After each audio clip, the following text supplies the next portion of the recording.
So the first conversation for today, the Central Bank of Nigeria, CBN, directed banks, mobile money operators and other financial institutions to collect a 0.5% levy on certain electronic transactions.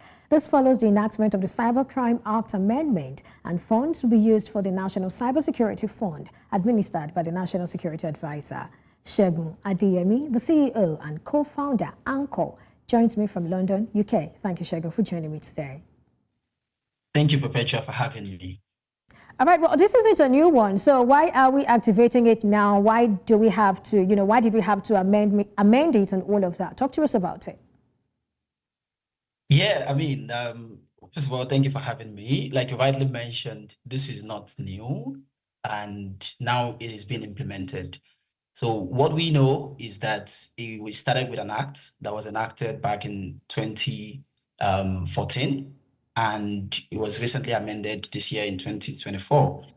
And on May 6th, the CBN sent a circular to banks and non-financial institutions that they're going to start implementing it, giving basically a 2-week notice from when the circular was sent. Why now? The circular didn't specify exactly the reason why we are starting now. However, we can infer that, if you look at the growth that we've seen in digital financial services over the last few years, just last year, we recognized a 66% increase in transactions being processed by NIBs. That growth also comes with significant growth in cyber crimes and in fraudulent transactions that are happening digitally. So there needs to be a concerted effort from the national level down to all the individual financial institution level to combat some of these cyber crimes. And this would require some funding. So now that we've seen a significant growth in digital transactions, it also makes sense that it's also a time where we are seeing implementation of the fund that is supposed to help in fighting, combating, prohibiting some of these cyber crimes as well. So we can't say for sure that this is exactly the reason why now is the time that the CBN has decided to implement the law. However, considering the fact that there was a recent amendment this year, it only makes sense that now that the amendment has taken place, the CBN is basically taking the recommendation of the Act and instructing the institutions, that's the financial institutions and other financial institutions that they regulate, to start implementing it. All right. Well, we have an amendment, from a particular act that had been up there since 2015. But away from that, I checked the dictionary just to be clear, and we see that a levy is either a tax, a fee, or a fine. So is this another tax? Earlier, while I was taking the news, I talked about, that fiscal committee even recommended an upward review to the 7.5% VAT. And there is another one in the offing. Now, is this another tax or a fee? If it is a fee, for what service? Or is it a fine? For what? Well, it's not a fine or a fee, at least from my own perspective. It is more of a fee to contribute to the fund. And what is important to note is that this is actually just one of the sources of the funding of the National Cybercrime National Fund. Security National Fund.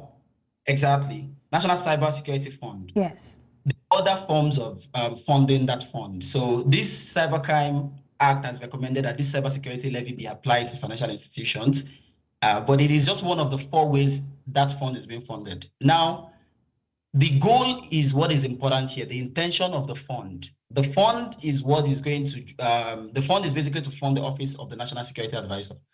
The Office of the National Security Advisor is primarily responsible for the protection of data, the cyberspace of Nigerians. So I understand the sentiment from where you're coming from in terms of, looking at the state of the macro economy. There's already a lot of fees here and there. There's a lot of taxes, and this is another one, in addition to some of the fees that the banks already charge to the customers today. But for this one in particular, there's an end in sight, and that is what we have to keep in mind. It is not just a way to tax. There's no crime that has been committed. It is basically contribution that is being aggregated by participating institutions to fund the office, some of the projects of the Office of the National Security Advisor towards combating and protecting the cyberspace of the country, and also prohibiting cyber crimes that is growing significantly in the country.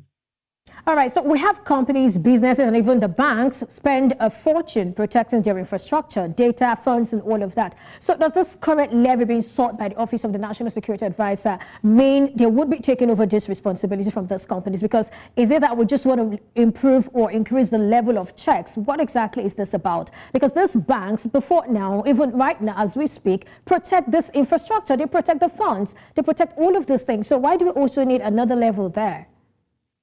Yeah, so the primary responsibility of protecting the funds and the data of the customers still sits with the banks and the other financial institutions. So that is still the case. However, a bank on its own has its own primary responsibility, but the cyberspace of the country is beyond just one individual bank or one individual financial institution. So there needs to be a concerted effort at the national level that is not just about protection of funds and data of the customer that is with a particular bank, but first of all, the framework for protecting the entire cyberspace to prevent and even create a framework to regulate how, when a cyber incident or a cyber crime is committed, how is it going to be punished? How do we prevent it? How do we protect it to ensure that it doesn't happen? How do we properly monitor the activities of the banks? That all of this investment they're making are in accordance towards the end goal of actually protecting the funds and the data. So at one level is what the banks are already doing, which the banks would continue to do. But this one is now the concerted effort at the national level, which is why it has been administered by the Office of the National Security Advisor, to basically properly provide an oversight that is beyond what is already happening. Because one bank, one financial institution cannot do it alone. There's also the part of the national security at the cybersecurity level. The cybersecurity concerns are not only domestic. There's also a foreign element to it. So we have to think about it from a national security perspective, from a foreign policy perspective, from protecting the cyberspace of the country perspective as well. All of these things are going to require infrastructure. They're going to require mobilization, and the fund needs to come from somewhere. As we know today at the macro, we don't have funds sitting around, and the government is doing everything they can to generate this funding from different perspectives. Having said that, going back to the last question you raised, for the customers that would be contributing, or for the businesses that would be contributing to this funding, it doesn't, I can understand the sentiment that it looks like an additional tax. But if you look at it from the end goal, that at the end of the day, it is geared towards protecting the data, the funds, and giving more security to all activities that is happening on the cyberspace in Nigeria, then we can begin to sort of look at it from a different perspective. All right, so how does this compare to what is obtainable in other countries? We have countries where at the end of the day, when such monies or such levies are put on the people, we also have, some incentive, maybe tax breaks or some sort of incentives, basically. Do we have that in place? Or is it just about taking from the people who do not even have enough? Yeah. No, that's a very valid concern. And yes, you're right. There are other countries that have similar structure as well. But it might not be fair to also look at it directly just because of the state of the economic situation in Nigeria. But what we've also seen in the act is that there's been provision for exemptions. So the government has also tried to be fair and be considerate in terms of how they've designed and structured it to ensure that some type of transactions are protected from this payment. So the levy is not a blanket levy on all digital transactions that are happening across all financial institutions and other participating non-financial institutions. So those exemptions are supposed to take care of some of the types of transactions that are not considered to be within the premise of what is to be levied. And then the ones that are considered to be like actual business transaction where maybe value is being added or value is being exchanged is where the levy is supposed to apply. But there's now the conversation around, how do you ensure that you are able to properly segment to reduce the impact on people that are still, struggling to even, get by, and not make it a situation where, it's just a blanket application. Those are some of the things that we might still need some additional clarification from the authorities. And again, this circular for the implementation just came out 2 days ago. So there's a lot of conversations that companies are having, even for us as a company, as an infrastructure provider playing in the financial services space as well. It was one of the conversations we are having internally to say, how do we properly ensure that, we are compliant with this, but at the same time, making sure that those exemptions where the authorities and the government has been considerate to make sure that there's no like double taxation implication or double levy or double fee implication is properly being managed. And the circular also made provision that the NIBs, that's the switching infrastructure of the country, would also provide some framework for banks and other financial institutions to actually implement over the next 2 to 4 weeks in terms of how the implementation is going to take place. So there's been some consideration to reduce the impact, but it still hasn't gone down well for a lot of, in terms of the state of things in the country at this time, where it's like, okay, there's this tax here, there's this tax there, and yet the macro is not looking very friendly. So there just has to be additional consultation, and I think that is currently happening. And over the next couple of days and weeks, we would also get more information on how, if there's going to be maybe further consideration, even in terms of the cost, because the recent amendment moved the initial one that was prescribed in the original act from 0.05, it moved it to 0.5%. And if you add 0.5% to other fees that people are already paying on outward transactions today, it just makes a lot of transactions very expensive. So these are some of the points that the financial institutions are also presenting back to the authorities to say, for us to apply this might be a bit tricky and difficult. All right, Segun, on the cost, so we have to be considerate. All right, Segun, let me come in here. I understand that there is an end goal, which to a lot of persons is actually a very good one. But then must it be taken from Nigerians? Must it be taken from depositors? And there are other ways that the federal government can actually fund this particular thing. I mean, the NCF. Yes.